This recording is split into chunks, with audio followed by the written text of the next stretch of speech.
There was this one time where I went swimming with my school. I was very, very tiny, and some like big punk kid, he was playing what was it called, Ghouls and Goblins, like a really hardcore game, like ridiculously hardcore, and he kind of looked at me and was like, "Hey kid, just keep my game going, I'm going to the bathroom." And I'd never played a game before in my life, and I just didn't know what to do with the sticks, and I was kind of wrestling with this thing and just died immediately, and he came back and he did not look happy at all. I think I nearly lost a life when he got back.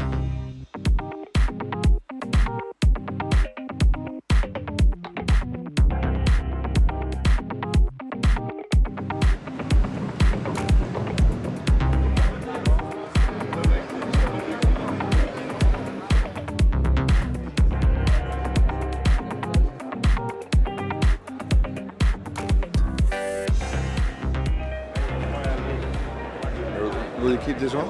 I will, yeah. Okay, please welcome our next guest, creator of the very well-known game LittleBigPlanet. He's now got a new game out, which is amazing. He's going to talk about it right here from Rexbox. This is Rex Crowle.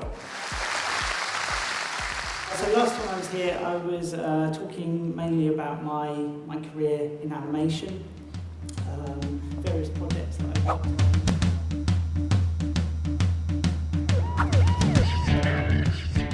As a kid, I really enjoyed building little worlds. At that time, I didn't have software and hardware in order to do that. It was a case of just using bits of cardboard and building little sets, and whether it would like start off with like a toy like He-Man or something like that, and because I couldn't afford the big play sets where you got the big castle or something, so I'd just start building out of whatever bits of material I could find.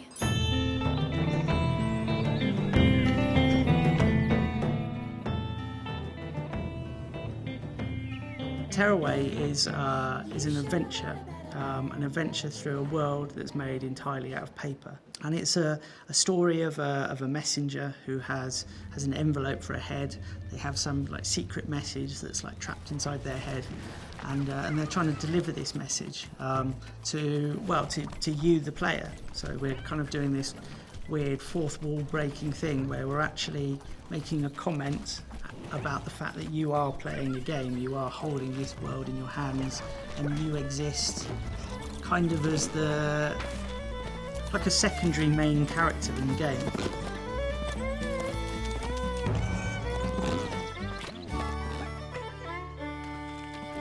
And I thought that would be a really interesting thing to try and to play with, just the story being about them, kind of desperately trying to say something to you, and you kind of guiding them in order that you can find out what that is. The underlying story really is for us to all go and have a story, have an adventure, live a life, have some experiences, and have something to have some summary of it, that you can pass on to someone else. We really wanted to make a tactile world, something that would really respond to your touch. It's kind of impossible for me to start gesticulating with my hands when I'm talking about the game because it's so tactile. And because of being on the handheld Vita, we have the touch screen, which the world responds to you touching and folding it in a kind of pop-up book style.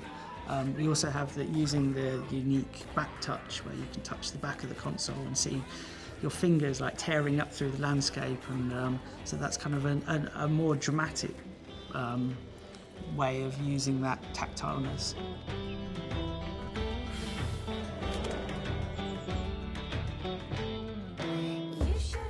If you actually look at the character design, you can see the letters of their name actually are spelled out on their body, so they kind of have like the nose is like an I, and then the one eye is the O, and the other one is the T, and it's all kind of hidden away in there. But they are also the PlayStation symbols as well, so it's like all kinds of meanings all wrapped up in that little package.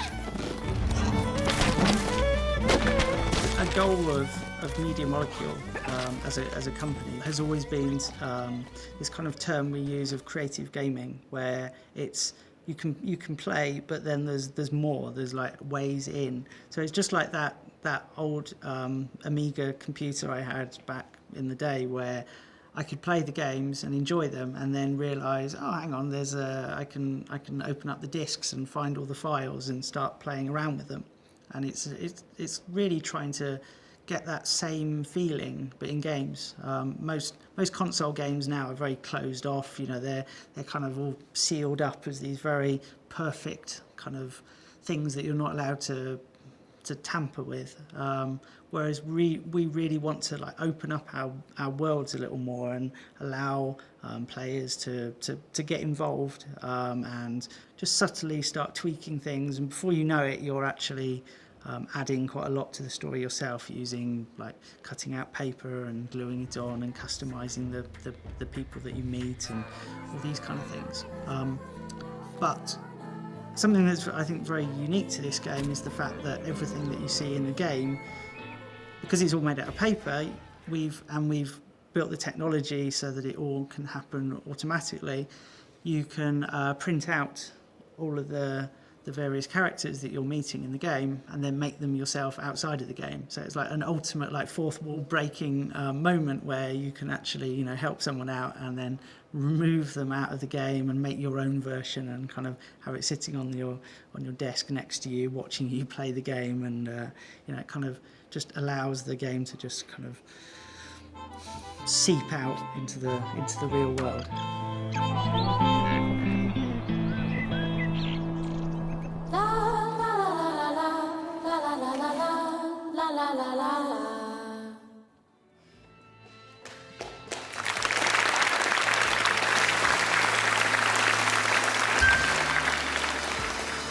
So there's a little bit of context. I hope that made some kind of sense to you.